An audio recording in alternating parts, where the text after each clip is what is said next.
পারভেজ ইমন out 9 বলে 8 রানে। কোয়ালিয়রের প্রথম টি-20তে টস হেরে ব্যাটিংয়ে বাংলাদেশ। 15 মাস পর টাইগার একাদশে মেহেদী হাসান মিরাজ। শান্তর ব্যাটে লড়াই ফেরে বাংলাদেশ। পাওয়ার প্লের 6 ওভার শেষে টাইগারদের সংগ্রহ 2 উইকেটে 39 রান। অন্য প্রান্তে দ্রুত ফিরে গেলেন তাওহিদ হৃদয়। 18 বলে আউট 12 রানে। টিকতে পারেননি অভিজ্ঞ মাহমুদুল্লাহ। তার সংগ্রহ 2 বলে মাত্র 1 রান। 43 রানে 4 উইকেট হারিয়ে চাপে পড়ে যায় বাংলাদেশ।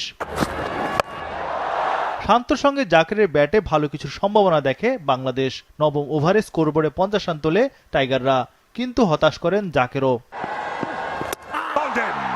জাকের আলী 6 বলে 8 রানে আউট। 57 রানে 5 উইকেট পতন বাংলাদেশ দলের। 10 ওভার শেষে দলের সংগ্রহ 5 উইকেটে 64 রান। এক প্রান্তে ভালোই ব্যাট করছিলেন নাজমুল শান্ত। শেষ পর্যন্ত টাইগার অধিনায়ক ফিরলেন 27 রান করে। 75 রানে 6 উইকেট হারিয়ে